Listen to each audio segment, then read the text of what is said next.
दोस्तों DElEd fourth semester के जो हम लोग सीरीज का मैराथन लेके चल रहे हैं राजन सीरीज से, उसमें बहुविकल्पीय प्रश्नों को हम लोग देखे थे। विज्ञान विषय के लिए बहुविकल्पीय प्रश्नों को देखे थे, जिसमें हम बहुविकल्पीय प्रश्नों का पार्ट 1 लेके आए थे। आज हम पार्ट 2 को लेके चलते हैं। तो इस दोस्तों पार्ट 1 में हमने देखा था कि प्रीवियस ईयर पिछले 7 सालों में पूछे गए प्रश्नों को लगभग जो राजन सीरीज में क्वेश्चन नंबर 1 से 35 तक दिए गए थे। अब हम इसमें बात करेंगे क्वेश्चन नंबर 36 से।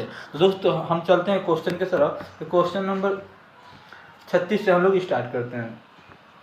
क्वेश्चन नंबर 36 कहता है कि कार्य का सही सूत्र है। तो दोस्तों हम आपको बता दें कार्य का सही, क्वेश्चन नंबर 36 क्या कह रहा है कि कार्य का सही सूत्र है। तो दोस्तों कार्य का सही सूत्र होता है बल।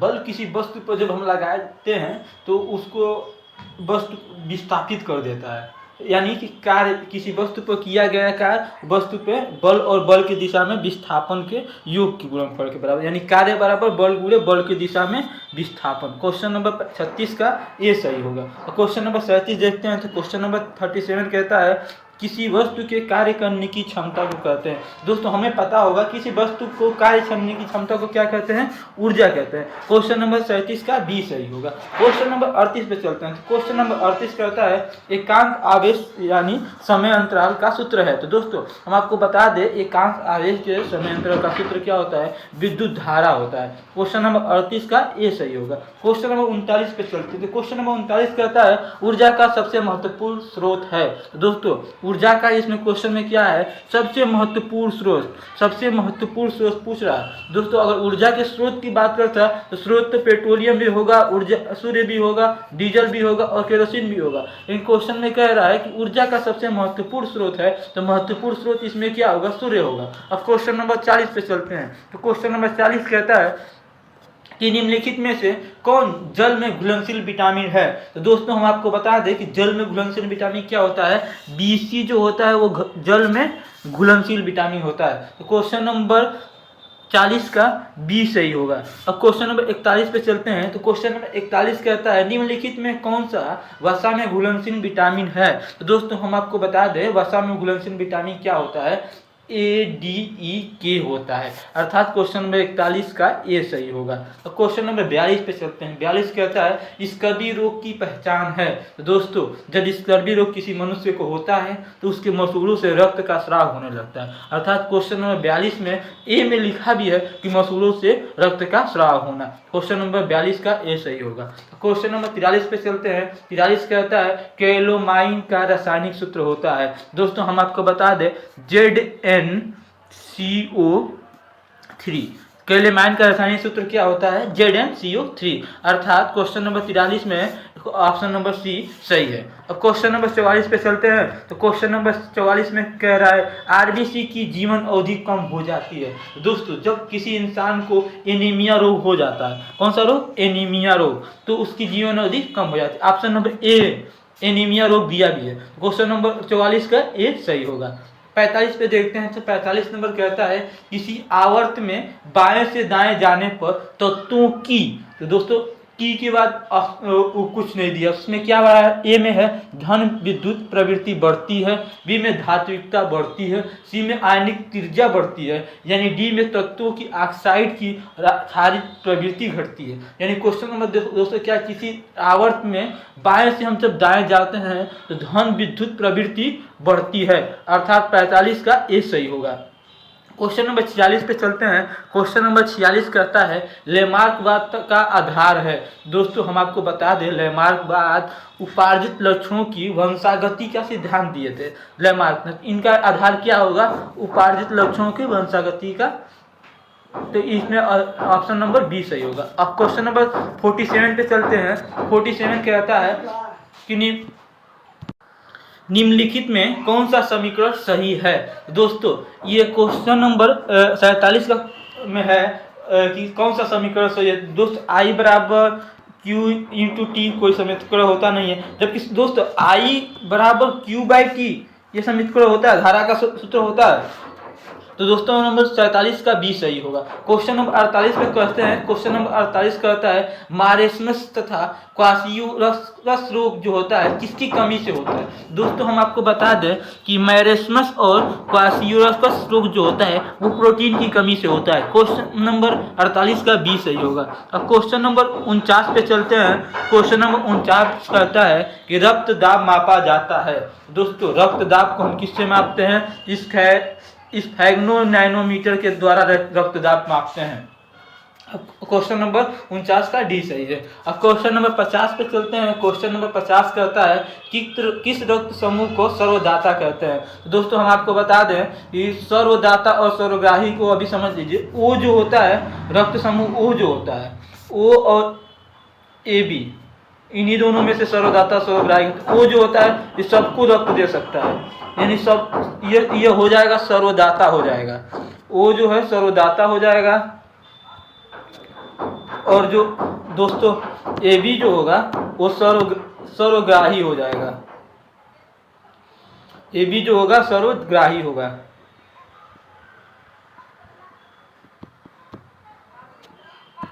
दोस्तों हम आपको बता दें इसमें क्या क्वेश्चन नंबर 50 कहता है रक्त समूह की सर्वदाता कहते हैं। तो दोस्तों डी में दिया है ओ, यानी वो एकदम सही होगा। अब क्वेश्चन नंबर 51 कहता है किस रक्त समूह को सर्वग्राही कहते हैं। दोस्तों आपको बताया हूं मैं कि ए बी रक्त समूह को सर्वग्राही कहते हैं। क्वेश्चन नंबर 52 पे चलते हैं। तो क्वेश्चन नंबर 52 कहता है कौन सा पिरामिड सदैव सीधा बनता है। दोस्तों हम आपको बता दें कि ऊर्जा का जो पिरामिड होता है सदैव सीधा बनता है। हमेशा ऊर्जा का पिरामिड किसी भी परिस्थिति में सीधा ही बनेगा, अर्थात 52 का ये सही होगा। क्वेश्चन नंबर 53 देखते हैं। 53 में कहता है परितंत्र में ऊर्जा का प्रवाह होता है। तो दोस्तों परितंत्र में ऊर्जा हमेशा एक दिशा में ही प्रवाहित होती है। क्वेश्चन नंबर 53 का ये सही है। अब क्वेश्चन नंबर 54 पे चलते हैं। तो 54 कहता है ग्रीन हाउस प्रभाव का कारण है। तो ग्रीन हाउस के प्रभाव का कारण दोस्तों वायु प्रदूषण होता है।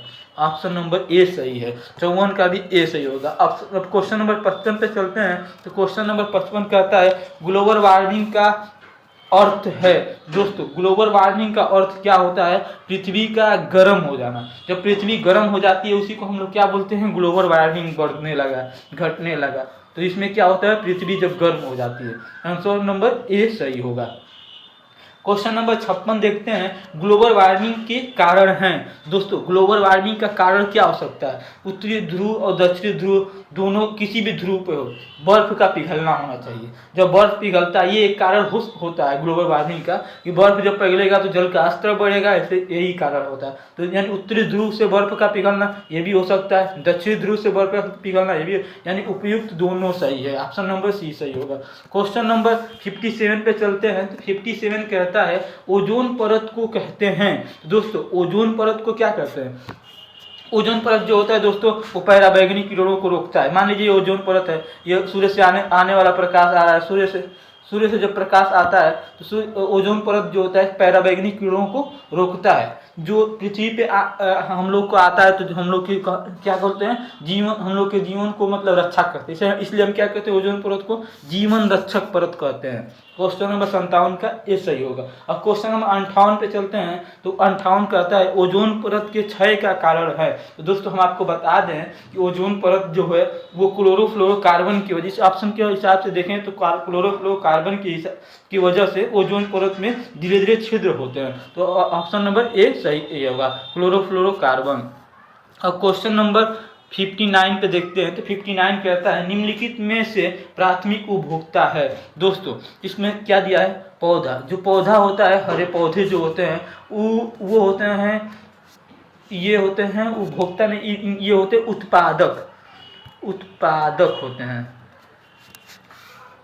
दोस्तों एक सेकेंड, उत्पादक ये होते हैं। और जो खरगोश जो होता है यानी कि प्रथम उपभोक्ता जो होते हैं दोस्तों, हरे पौधों को खाने वाले को हम क्या बोलते हैं? प्रथम उपभोक्ता बोलते हैं। तो दोस्तों शेर तो हरे पौधों को खाता नहीं है इसलिए होगा नहीं, लेकिन दोस्तों खरगोश जो है हरे पौधों को खाता, इसलिए खरगोश क्या होगा? प्रथम उपभोक्ता होगा। दोस्तों क्वेश्चन नंबर 59 का बी सही होगा। अब क्वेश्चन नंबर 60 को देखते हैं। क्वेश्चन नंबर 60 कहता है प्राथमिक उपभोक्ता होता है। दोस्तों अभी मैं आपको बताया हूँ जो हरे पौधों को खाते हैं उन्हें प्राथमिक उपभोक्ता कहते हैं। दोस्तों इसमें क्या है, मांसाहारी, सर्वाहारी, उत्पादक यानी शाकाहारी, यानी जो प्राथमिक उपभोक्ता होते हैं वो दोस्तों शाकाहारी होते हैं। द्वितीय उपभोक्ता जो होते हैं वो शाकाहारी को खाते हैं। द्वितीय उपभोक्ता जो होते हैं शाकाहारी लोगों को खाते हैं। और तृतीय उपभोक्ता क्या हो गए, जो मांसाहारी शाकाहारी दोनों को खाएंगे। ऐसे ही मतलब अधिकतम ऊर्जा का स्तर एक बार में 5 स्तर तक ही ऊर्जा का स्तर ऐसे मापा जाता है, अधिकतम 5 स्तर हो सकता है। आगे क्वेश्चन नंबर 61 पे देखते हैं। 61 कहता है विद्युत चालक है। दोस्तों विद्युत का अचालक है। क्वेश्चन में एक बार फिर से पढ़ते हैं, विद्युत का अचालक है, चालक नहीं पूछा दोस्तों, इसमें विद्युत का अचालक पूछा है। तो जिसने ये पूछा रहा है कि वो कौन सा ऐसा चीज़ है जिसमें विद्युत प्रवाहित नहीं हो सकता है। तो दोस्तों इसमें हम आपको बता दें कि प्लास्टिक जो होता है, प्लास्टिक के हम विद्युत को प्रवाहित नहीं कर सकते हैं, इसलिए ऑप्शन नंबर ए सही होगा। क्वेश्चन नंबर 62 देखते हैं। 62 कहता है रुधिर का पीएच होता है। तो दोस्तों सभी लोगों को लगभग पता होगा रुधिर का पीएच मान 7.4 होता है। अब क्वेश्चन नंबर 63 देखते हैं। 63 में कहता है रुधिर का थक्का बनने में मदद करता है। तो दोस्तों हम लोग जानते ही होंगे कि रुधिर प्लेटलेट जो होता है रुधिर को थक्का बनाने में मदद करता है। क्वेश्चन नंबर 64 कहता है एड्स का विषाणु होता है। दोस्तों HIV जो होता है वो एड्स का एक विषाणु होता है। क्वेश्चन नंबर 64 का ए सही है। अब क्वेश्चन नंबर 65 को देखते हैं। 65 कहता है विषाणु जनित रोग है। तो दोस्तों अभी क्वेश्चन नंबर 64 में देखे हैं कि विषाणु, एड्स का विषाणु क्या होता है, HIV होता है, यानी कि एड्स किससे होता है, विषाणु से होता है। इसमें भी क्वेश्चन नंबर 65 कह रहा है कि विषाणु जनित रोग बताइए। विषाणु जनित रोग उसमें भी इसमें एड्स दिया है, तो आंसर क्या होगा, एड्स होगा। क्वेश्चन नंबर 66 पे चलते हैं दोस्तों। क्वेश्चन नंबर 66 कहता है रुधिर के भाग हैं। दोस्तों हम आपको बता दें कि प्लाज्मा, रुधिर में प्लाज्मा पाए जाते हैं, रुधिराणु पाए जाते हैं, RBC WBC सब पाए जाते हैं। बट ऑप्शन में क्या है, ए में दिया है प्लाज्मा, बी में दिया है रुधिराणु, यानी दोनों पाए जाते हैं रुधिर में, यानी ए उपयुक्त सी सही होगा, आंसर होगा। अब क्वेश्चन नंबर 67 देखते हैं। ऑक्सीजन वाहक होता है। दोस्तों हमारे शरीर में जब ब्लड में ऑक्सीजन हमारे शरीर के एक हिस्से से दूसरे हिस्से तक ऑक्सीजन को कौन ले जाता है, दोस्तों शरीर में हीमोग्लोबिन जो होता है ऑक्सीजन को एक हिस्से से दूसरे हिस्से तक ले जाता है, यानी कि ऑप्शन नंबर ए सही होगा। अब क्वेश्चन नंबर 68 पे चलते हैं। 68 कहता है निम्नलिखित में से पोटेशियम का संकेत है। दोस्तों इसमें ए में दिया है Na मतलब होता है सोडियम, अब Pb होता है लेड का होता है। अब K मतलब होता है दोस्तों पोटेशियम, पोटेशियम क्या होता है, पोटेशियम का क्या होता है, K होता है। अब ये ऑप्शन सही होगा। जबकि Cu मतलब होता है कॉपर का सूत्र होता है। तो दोस्तों आपको बताएं 68 का K सही होगा, ऑप्शन नंबर सी। अब 69 को देखते हैं। क्वेश्चन नंबर 69 अम्ल वर्षा में उपस्थित अम्ल है।